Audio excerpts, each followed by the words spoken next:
ஆண்டவராய் இயேசு கிறிஸ்துவின் நாமத்தில் மீண்டும் இந்த வேத பாட வகுப்புக்கு உங்களை அன்போடு கூட அழைக்கிறேன்.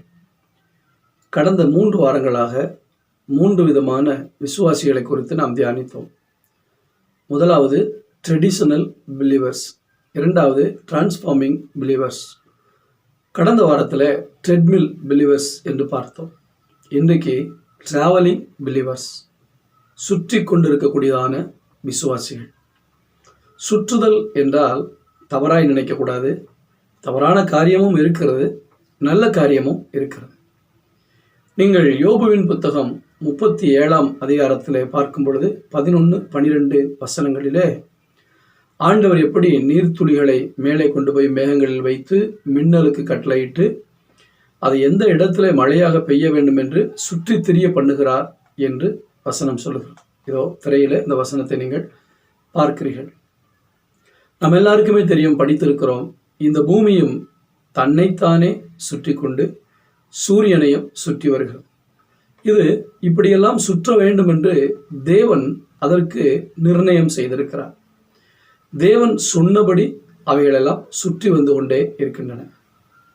ஆண்டவராகிய இயேசு கிறிஸ்து கூட மார்க் 6ஆம் அதிகாரம் 6ஆம் வசனத்தில் அவர் கிராமங்களிலே சுற்றித் திரிந்து சுவிசேஷத்தை சொன்னார், உபதேசம் பண்ணினார் என்று வேதம் சொல்கிறது. அப்போஸ்தலர் 10ஆம் அதிகாரம் 38ஆம் வசனத்தில் நசரேயனாகிய இயேசுவை தேவன் பரிசுத்த ஆவியினாலும் வல்லமையினாலும் அபிஷேகம் பண்ணினார். தேவன் அவருடனே கூட இருந்தபடினால் அவர் நன்மை செய்கிறவராயும் பிசாசின் வல்லமையில் அகப்பட்ட யாவரையும் குணமாக்குகிறவராயும் சுற்றி திரிந்தார். ஆண்டவராய் இயேசுவும் இந்த பூமியில வந்தபோது அவர் வீதி வீதியாக சுற்றி திரிந்தார், வீடு வீடாக சுற்றி திரிந்தார், கிராமம் கிராமமாக சுற்றி திரிந்தார். இதற்கெல்லாம் காரணம், தன்னை அனுப்பின பிதா இந்த பூமியில எதை செய்யும்படியாக நிர்ணயித்தாரோ நியமித்தாரோ அதை செய்து முடிப்பதற்காக. இதைத்தான் யோவான் 17ஆம் அதிகாரம் 4ஆம் வசனத்தில் பார்க்கிறோம். பூமியிலே நான் செய்யும்படி நீர் எனக்கு நியமித்த கிரியைகளை செய்து முடித்தேன். அப்ப தேவன் நியமித்த காரியங்களை செய்து முடிப்பதற்காக இயேசு கிறிஸ்து கிராமங்கள் தோறும் சுற்றி திரிந்து உபதேசம் பண்ணினார். வீதிகளிலே அவர் உலாவினார். அவர் பல இடங்களிலே போய் ஆண்டவருடைய ஊழியத்தை செய்தார். இப்படி இயேசு கிறிஸ்து சுற்றி திரிந்தார். எதற்காக? தேவனுடைய ராஜ்யத்தை கட்டுவதற்காக. அப்போஸ்தலனாகிய பவுலுடைய வாழ்க்கையில் கூட நாம் பார்க்கிறோம்.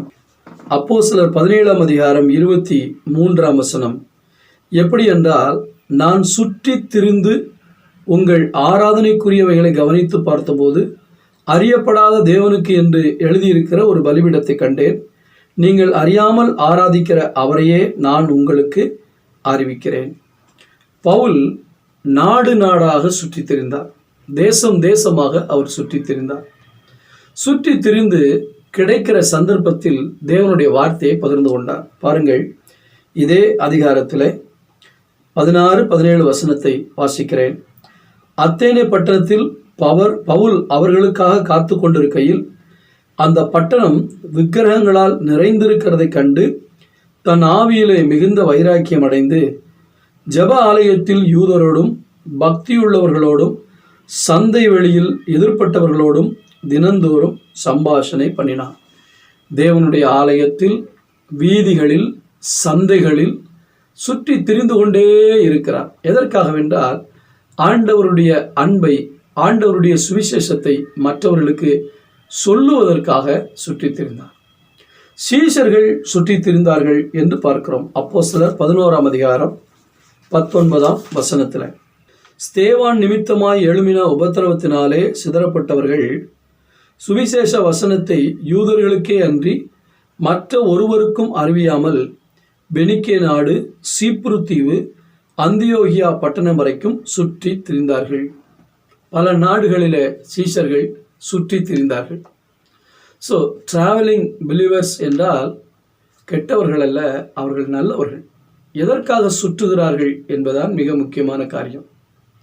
இயேசு கிறிஸ்து பிதாவினுடைய சித்தத்தை செய்வதற்காக சுற்றித் திரிந்தார். அப்போஸ்தலனாகிய பவுல் எதற்காக பிடிக்கப்பட்டாரோ அதை செய்யும்படியாக சுற்றித் திரிந்தார். ரோமருக்கு எழுதின நிருபத்தில் பவுல் சொல்லுகிறார், எருசலேம் தொடங்கி இல்லிரிக்கம் தேசம் வரைக்கும். எருசலேம் என்பது மத்திய கிழக்கு நாடுகளில் இருக்கக்கூடிய ஒரு நாடு. இல்லிரிக்கம் என்பது ஐரோப்பாவில் இருக்கக்கூடியதான ஒரு நாடு. எனவே அந்த 2 கண்டங்களிலும் சுவிசேஷத்தை சொல்லும்படி அவர் சுற்றித் திரிந்தார். கால்நடையாய் சுற்றித் திரிந்தார், கப்பல் பிரயாணங்களிலே அவர் சுற்றித் திரிந்தார், பல விதங்களிலே பாடுபட்டு ஆண்டவருடைய ஊழியத்தை செய்து முடிக்க வேண்டும் என்கிற நல்லெண்ணத்தில் நற்செய்தியை அறிவிப்பதற்காக சுற்றித் திரிந்தார். அதே போலதான் சீஷர்களும். நான் இப்பொழுது வாசித்த அந்த வசனத்தின்படி பெனிக்கே நாடு, சீப்புரு தீவு, அந்தியோகியா போன்ற நாடுகளிலே அவர்கள் சுற்றி திரிந்து சுவிசேஷத்தை சொன்னார்கள். சுற்றி திரிவது என்பது ஆண்டவர் நமக்கு நியமித்த வேலை. நீங்கள் பழைய ஏற்பாட்டிலே பார்க்கும் பொழுது இஸ்ரவேல் ஜனங்களுக்கு வாக்குத்தத்தம் பண்ணின தேசத்தை வேவு பார்ப்பதற்காக சுற்றித் திரிகிற வாலிபர்களை பார்க்கிறோம். அதற்கு பின்பு யோசுவா ஆட்களை அனுப்பி நீங்கள் தேசம் எங்கும் சுற்றி திரிந்து யார் யாருக்கு எவ்வளவு ஏரியா வேணுங்கிறத நீங்கள் பார்த்து அளந்துட்டு வாங்க, நான் அப்படியே உங்களுக்கு பிரித்து கொடுக்கிறேன் என்று யோசுவா சொல்கிறார். 18ஆம் அதிகாரம் 4ஆம் வசனத்திலும் 8ஆம் வசனத்திலும் நாம் இதை பார்க்க முடியும். எனவே சுற்றி திரிதல் என்பது நான் முன்பு சொன்னது போல ஆண்டவருடைய சொற்படி பூமி சுற்றுகிறது, ஆண்டவருடைய சொற்படி மேகங்கள் சுற்றி கொண்டிருக்கிறது, ஆண்டவருடைய சொற்படி ஆண்டவராகிய இயேசு கிறிஸ்து மனிதனாய் இருந்தபோது சுற்றினார், ஆண்டவருடைய சித்தத்தின்படி அப்போஸ்தலனாகிய பவுல் சுற்றினார், வேவுகாரர்கள் சுற்றினார்கள், சீஷர்கள் சுற்றினார்கள். எனக்கு அன்பான கர்த்தருடைய பிள்ளைகளே, நீங்கள் எங்கே சுற்றி கொண்டிருக்கிறீர்கள்? எதற்காக சுற்றி திரிகிறீர்கள்? இப்பொழுது தேவையில்லாத சில காரியங்களை நான் உங்களுக்கு சொல்லிக் கொடுக்க விரும்புகிறேன். அதாவது தேவையில்லாத காரியம்னா தேவையில்லாமல் பிரசங்கம் பண்ணலை, நாம் எதற்காக சுற்றக்கூடாதோ அதை நீங்கள் அறிந்து கொள்ள வேண்டும். 1 தீமோத்தேயுவின் புத்தகம் 5ஆம் அதிகாரம் 13ஆம் வசனத்தில், அதுவும் அல்லாமல் அவர்கள் சோம்பலுள்ளவர்களாய் வீடு வீடாய் திரிய பழகுவார்கள், சோம்பலுள்ளவர்களாய் மாத்திரமல்ல அலப்புகிறவர்களாயும் வீண் அலுவல்காரர்களாயும் தகாத காரியங்களை பேசுகிறவர்களாயும் இருப்பார்கள். அதாவது வீடு வீடாய் திரிய பண்ணுவார்கள் என்றால் என்ன அர்த்தம்?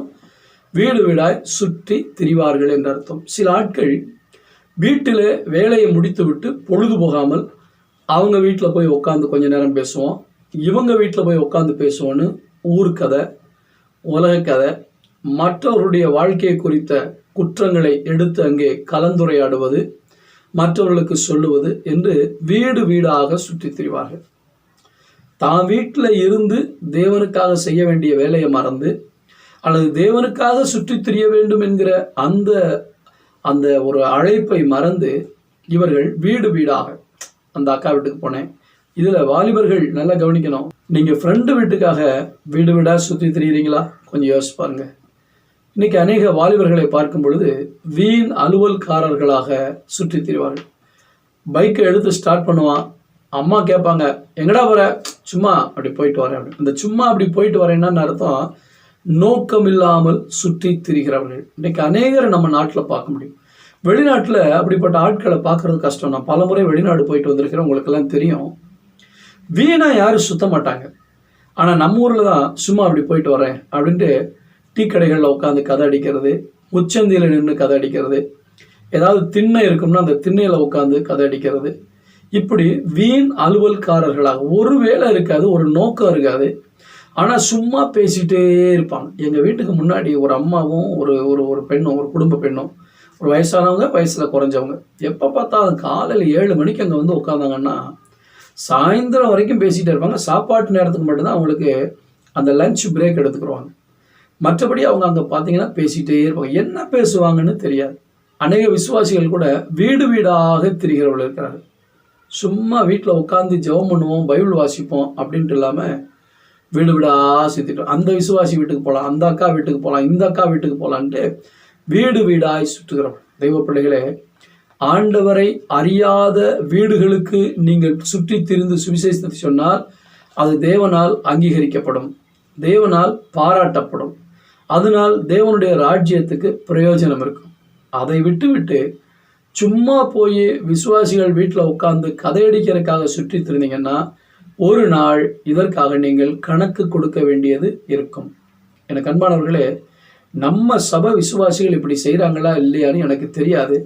பல சபைகளுக்கு நான் போயிட்டு வர்றதுனால பல சபைகளில் நடந்த குழப்பங்களுக்கெல்லாம் காரணம், சில விசுவாசிகள் வீடு வீடாக போய் உட்காந்து பாஸ்டரை பற்றி பேசுவாங்க, அங்கே நடக்கிற ஊழியங்களை பற்றி பேசுவாங்க, இந்த காரியம் அந்த காரியம்னு சொல்லி சபையில் இருக்கிற ஒரு மனதை கெடுப்பார்கள்.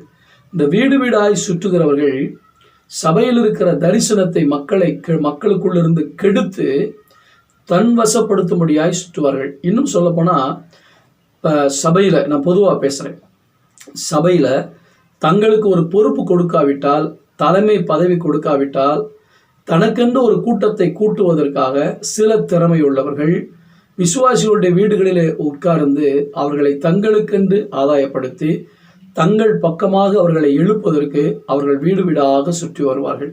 இது பல இடங்களில் நடக்கிறதை நான் பார்த்திருக்கிறேன். பலர் என்னோடு வேதனையோடு கூட பேசினதையும் நான் பார்த்திருக்கிறேன்.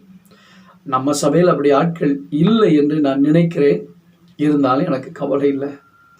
ஏனென்றால் இப்படி இருப்பார்கள் என்று வேதம் சொல்லுகிறது, வீண் அலுவல்காரர்கள். ஆனால் பாருங்கள், குடும்பத்தில் கஷ்டம், பிரச்சனை, போராட்டம் இருக்கவங்க, அவங்களுக்கு அதை சமாளிக்கிறதுக்கே நேரம் இருக்காது.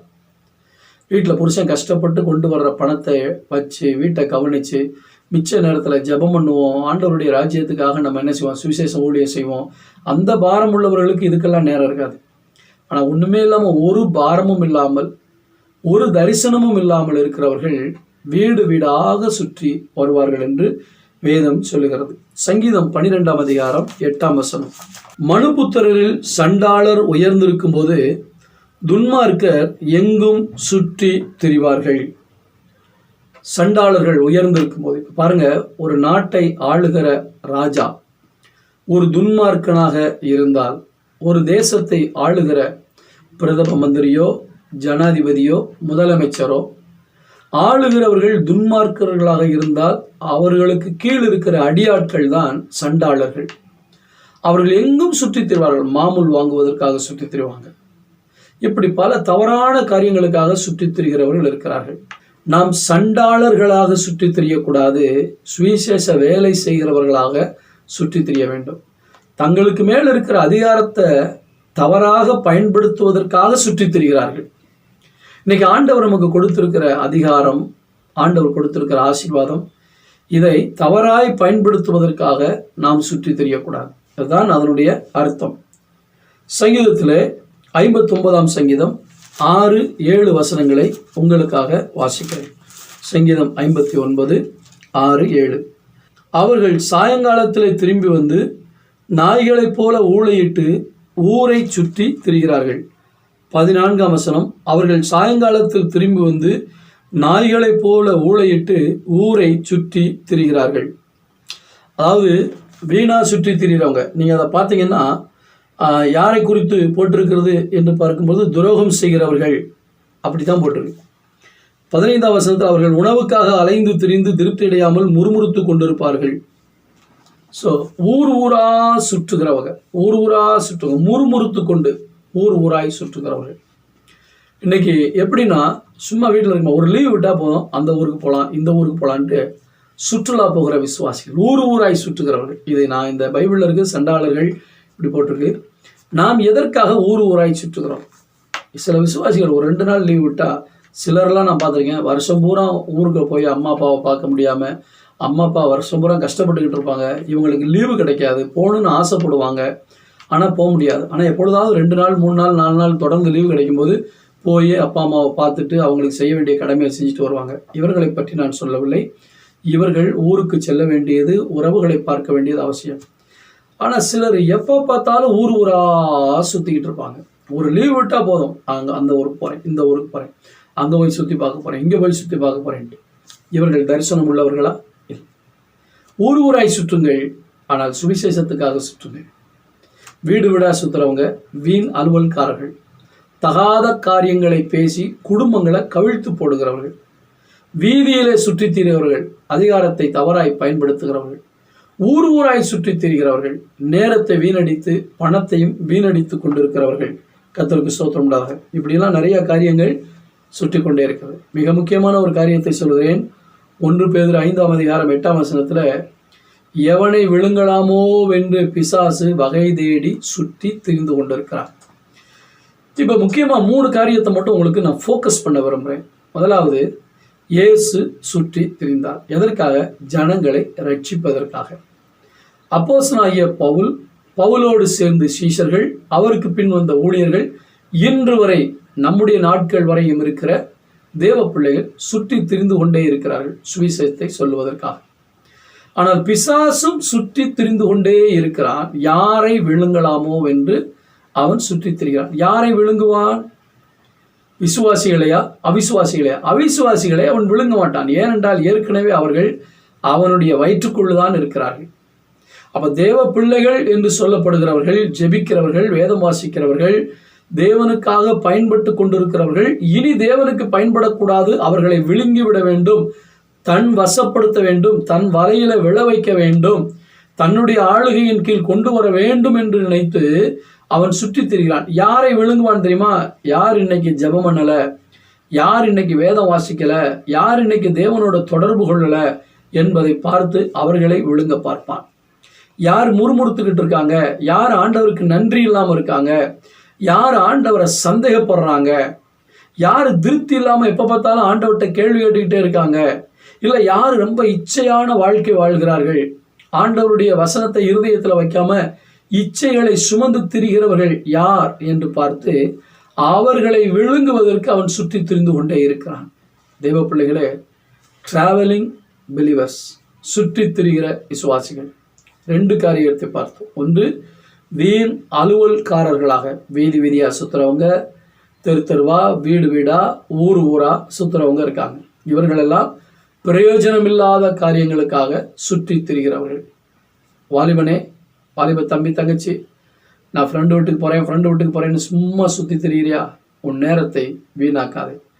தேவனுக்காக சுற்றி திரி. வாலிப நாட்களில் அப்போஸ்தலனாகிய பவுல் ஆண்டவருக்காய் சுற்றி திரிந்தார். தன்னுடைய இளம் வயதில், வாலிப வயதில் ஆண்டவராய் இயேசு பிதாவுடைய வேலைக்காய் சுற்றி திரிந்தார். சீஷர்கள் அத்தனை பேரும் வாலிப நாட்களிலே சுற்றி திரிந்தார்கள். இதை பார்த்து கொண்டிருக்கிற என அன்பான தேவ பிள்ளைகளே, உங்களுக்கு கிடைக்கிற நேரத்தை ஆண்டவருக்காக ஊர் சுற்ற பயன்படுத்துங்கள். தேவனுடைய ராஜ்யத்துக்காக ஊர் சுற்ற பயன்படுத்துங்கள். இன்னொருவனும் சுற்றி வந்து கொண்டே இருக்கிறான், அவன்தான் பொல்லாத பிசாசு, யாரை விழுங்கலாமோ என்று. நீங்கள் சுற்றி திரிவது எதற்காக தெரியுமா? அவன் வயிற்றுக்குள்ள இருக்கிற ஆத்துமாக்களை அவனை காலி பண்ணிட்டு வெளியே கொண்டு வர்றதுக்காக. பிசாசின் கிரியைகளை அழித்து அவனுடைய கட்டுப்பாட்டுக்குள், அவனுடைய கட்டுகளுக்குள் இருக்கிற அந்த ஜனங்களை வெளியே கொண்டு வரத்தான் கர்த்தர் உங்களை சுற்றி திரிய பண்ணுகிறார். எங்கும் சுற்றி திரிந்து சுவிசேஷத்தை பிரசங்கித்தார்கள் என்று பார்க்கிறோம். கர்த்தருடைய பரிசுத்த நாமத்துக்கு மகிமை உண்டாகும். இன்னொரு வசனத்தை உங்களுக்காக நான் வாசிக்க விரும்புகிறேன். அப்போஸ்தலர் 8ஆம் அதிகாரம் 1ஆம் வசனம். அவனை கொலை செய்கிறதற்கு சவுலும் சம்மதித்திருந்தான். அக்காலத்தில் எருசலேமில் உள்ள சபைக்கு மிகுந்த துன்பம் உண்டாயிற்று. அப்போஸ்தலர் தவிர மற்ற யாவரும் யூதேயா சமாரியா தேசங்களில் சிதறிப்பட்டு போனார்கள். சிதறிப்பட்டு போனவர்கள் என்ன செய்தார்கள்? நீங்கள் பார்க்கும் பொழுது 4ஆம் வசனம், சிதறிப்போனவர்கள் எங்கும் திரிந்து சுவிசேஷத்தை பிரசங்கித்தார்கள். ஸோ உபத்திரவம் வந்துச்சு, எருசலேமில் இருக்க முடியாம சுற்றி திரிந்தார்கள், சிதறி போனார்கள். அங்கேயும் போய் சும்மா இல்லை, ஒளிஞ்சுக்கிட்டு இருக்கல, அங்கேயும் போய் சுற்றி திரிந்து சுவிசேஷத்தை சொன்னார்கள். எனக்கு அன்பான கர்த்தருடைய பிள்ளைகளே, ஒரு சுருக்கமான தியானம் தான். இன்னைக்கு ஆண்டவர் உங்களை பார்த்து கேட்கிறார், உனக்கு நான் வாகனம் கொடுத்திருக்கிறேன், அல்லது நல்ல கால்களை கொடுத்திருக்கிறேன், நீ எங்கெங்கோ சுற்றி திரிகிறாய், எனக்காக நீ சுற்றி திரிகிறாயா? உங்களுக்காக சுற்றி திரிவது தவறல்ல. நீங்கள் வேலைக்கு போக வேண்டுமானால் நீங்கள் வெளியே போயாக வேண்டும். உங்கள் சொந்த பந்தங்களை பார்ப்பதற்காக சுற்றி திரிய வேண்டும். உங்கள் சொந்த காரியங்களுக்காக சுற்றி திரிய வேண்டும். ஆனால் சொந்த காரியங்களுக்காகவே சுற்றி திரியக்கூடாது, நண்பர்களுக்காகவே சுற்றி திரியக்கூடாது.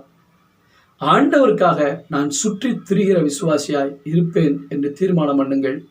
அப்படி ஊர் ஊராக உலகமாய் சுற்றுவதற்கு ஆண்டவர் உதவி செய்வார். நான் ஆண்டவராகிய இயேசு கிறிஸ்துவை ஏற்றுக்கொள்வதற்கு முன்பாக நான் வயிற்று பிழைப்புக்காக ஊர் ஊராய் சுற்றி திரிந்து கொண்டிருந்தேன். எங்கே வேலை கிடைக்கும், அங்கே போய் வேலை செய்யலாம் அப்படின்ட்டு பல இடங்களிலே வேலை செய்தேன். ஆனால் ஆண்டவராகிய இயேசு கிறிஸ்துவை ஏற்றுக்கொண்ட பின்பு தெரு தெருவாய் சுற்றி திரிந்தேன். எதற்காக? இயேசுவை அறிவிப்பதற்காக. கிராமம் கிராமமாக சுற்றி திரிந்தேன், இயேசுவை அறிவிப்பதற்காக. மலைநாட்டில் இருக்கிற சில கிராமங்களில் சுற்றி திரிந்திருக்கிறேன். தொடர்ந்தல்ல, ஒரு சில நேரங்கள் சுற்றி திரிந்திருக்கிறேன் இயேசுவை அறிவிப்பதற்காக. பட்டணமாக ஆண்டவர் கொண்டு போய் பயன்படுத்தி இருக்கிறார். சுற்றி திரிந்திருக்கிறேன் இயேசுவை அறிவிப்பதற்காக. தேசமாக சுற்றி திரிந்திருக்கிறேன். 20 நாடுகளிலே சுற்றி திரிந்திருக்கிறேன்.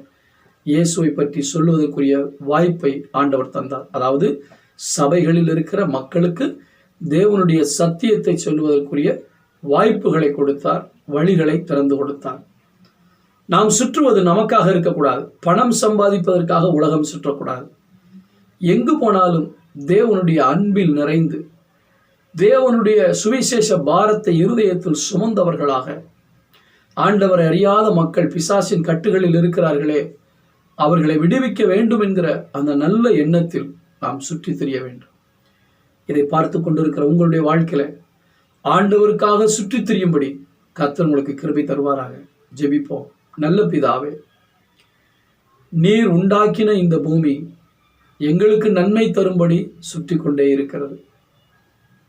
எங்களுக்கு நன்மை தரும்படி நீர் உண்டாக்கின மேகங்கள், நீர்த்துளிகள் சுற்றி கொண்டே இருக்கிறது. ஆனால் நாங்களோ அநேக நேரங்களில் எங்களுக்காக சுற்றி திரிகிறோம். பிசாசு கூட தனக்கு இருக்கிற கொஞ்ச காலத்துல எத்தனை பேரை விழுங்க முடியுமோ அத்தனை பேரை விழுங்கி விடுவோம் என்று அவன் சுற்றி திரிந்து கொண்டே இருக்கிறான். நீரும் சுற்றி கொண்டே இருக்கிறீர் ஐயா. தம்மை பற்றி உத்தம இருதயத்தோடு இருக்கிறவர்களுக்கு தம்முடைய வல்லமையை விளங்க பண்ணும்படி அவருடைய கண்கள் பூமி எங்கும் உலாவிக் கொண்டு இருக்கிறது என்று பார்க்கிறோம். சுற்றி திரிகிற உம்முடைய கண்களை நாங்கள் யோசித்து பார்க்கிறோம். இதோ நாங்கள் எங்களை அர்ப்பணிக்கிறோம். உம்முடைய வல்லமையை விளங்க பண்ணும்படி பூமி எங்கும் சுற்றி திரிகிற கண்கள் இப்பொழுது உம்முடைய பிள்ளைகளை பார்ப்பதாக. இனி நாங்கள் எங்களுக்காகவோ பாவம் செய்வதற்காகவோ வீண் அலுவல்காரராகவோ வீடு வீடாக வீதி வீதியாக கிராமமாக சுற்ற மாட்டோம். எங்களை அழைத்த தெய்வத்தினுடைய சேவையை செய்வதற்காக நாங்கள் சுற்றி திரிவோம் என்று உம்முடைய பிள்ளைகள் தீர்மானம் எடுத்து அதை நிறைவேற்ற கிருபைக்கார் ஆசீர்வதி. உம்முடைய நாமத்தை மகிமைப்படுத்தும். இயேசுவின் நாமத்தில் வேண்டிக் கொள்கிறோம் நல்ல பிதாவே. ஆமென். ஆமென். God bless you.